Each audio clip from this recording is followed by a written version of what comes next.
Let me ask you this, Randy. Moving forward, do you think the new people that are coming in, because like you said, only 5% of people own Bitcoin in the world, right? Let's say we double that next time or triple that. Now we get 10 more percent of the population in crypto. How many of those people are really gonna be like, oh yeah, cold storage sounds like something I should do? I think a lot of people will. I think we're at a really pivotal point in history with the banking system. So we're seeing that you show up to your bank, your money's not there. People are just seeing money missing from their accounts from multiple banks. You have people like Bank of America paying this year a $250 million fine. And it's not the first time they've paid fines, by the way, where they're double dipping in fees. They're creating credit card accounts using your data, your information without your consent.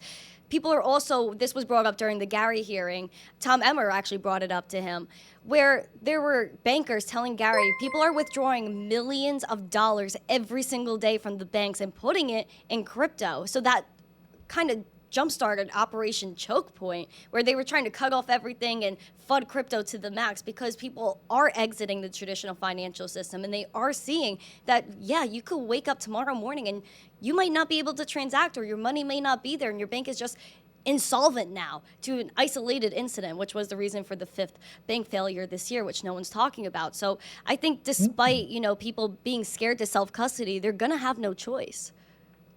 I think that you're right if they get to people like you, where you're constantly talking about that, or people like, the different people that are out there, and whether social media, or they listen to people that have heard someone like you talk about cold storage, because without it, they're like, because here's the thing, it's not like, and I'll ask the audience this question because I'm not for 100% for sure, but how many different centralized exchanges put out constant messages about how important it is for cold storage? I'm just curious because I don't know a ton of them. Like Coinbase doesn't really put too much. I think it may have like an affiliate link to Ledger, maybe, but it's not like they're constantly bombarding me with that message. Maybe Binance is the only one Yeah. because Trust So, Wallet. oh, Trust Wallet, which that's still is Trust Wallet still a hot wallet? Yes.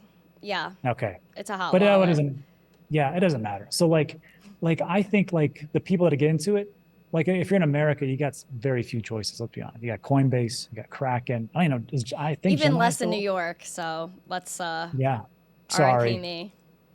Yeah. So like all those for those people, I think they're not going to hear the message. So the only way they're going to know about cold storage, I think, is like let me check out Miss Teen Crypto, or let me check out this on or this on. And they're like, what's that? I think that's going to be the thing. I think maybe people around the globe will be like, maybe that's a better option. I would think so. Again, like you have people that are in third world countries that have triple digit inflation. Their banks are failed. There's just nothing there for them. So Bitcoin is probably one of the most obvious ways. And you're seeing in places like Argentina, Bitcoin adoption is booming.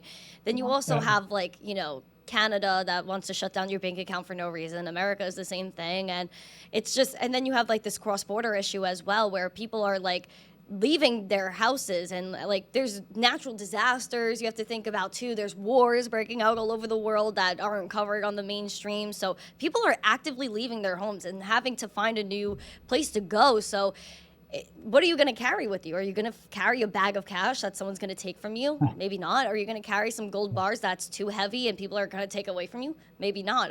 Can you keep your recovery phrases in your head and on a piece of paper and hide it somewhere? Yeah, you can. So I guess like you do have more options with Bitcoin in terms of like transport, cross-border payments, like helping people across the world. I think it's just like something that I think as Americans and as maybe people in the first world country, we don't think about because, people every day, they're just kind of, I don't want to say like stuck in the matrix, but almost because they're not thinking about it again because inflation has been so progressive. It's been like except in the past year or so, it's just kind of been like a slow ride up. Freedoms being lost every day. Like, we have our face scanned, our phones are listening to us. It's just slowly, we're giving up more and more.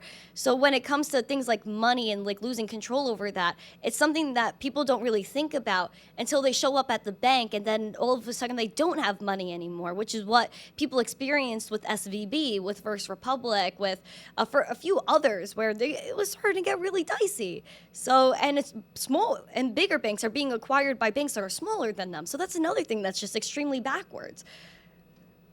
Pretty soon it'll be 5 banks running everything.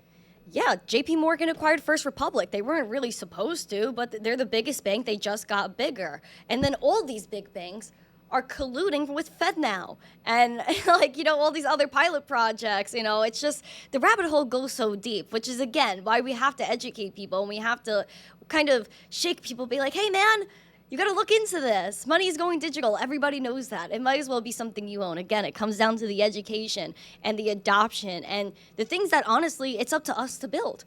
We should be making top-notch zesty wallets. I know we talked about a few. We need more. We need more transparent wallets like Cake Wallet. We need more different ways to buy crypto. I think local Bitcoins, even something like that, left us too soon. I talk about it all the time because they could take off your on-ramps and off-ramps like they did with Binance. Perfect example, Binance US. So we need a way to peer-to-peer get Bitcoin. I'm sure there's OTC spots, but I think we need local Bitcoins. We need more things like that and ways to bring that down, that barrier to entry, which I feel is a little high right now. Yeah, I think the big thing you just said there was the on-off ramps and Operation Choke Point. I think there's I keep hearing from my subscribers about banks shutting them off, especially in the UK for some reason. It seems like a bunch of the banks are saying, no, we're not going to accept that. I remember one bank, it wasn't just to pay for crypto, but they wouldn't even accept the flow of fiat money from a centralized exchange to their bank. And I'm like, I don't know what's the point there. So yeah, it's scary times. And I think it's only going to get worse for the on-off ramps. So that's important. But yeah, to bring it home, I will say that, it is a free market, right? So if there's one bank that's like, nope, there's a second bank, nope, there's always gonna be one bank that's like, you know what, we're greedy, we'll make sure this happens. And then then you vote with your pocketbook and off you go. It depends on who they collude with. I feel like, well, there's a lot of collusion going on in the banking system. And I think it's just until Bitcoin again pops off to the point where they can't stop it anymore. And it's really at that point now where even people that are again within our government, like Tom, remember you brought up that letter before, they're pushing for that spot ETF approval. And then once that starts, oh my gosh, it's going to be craziness because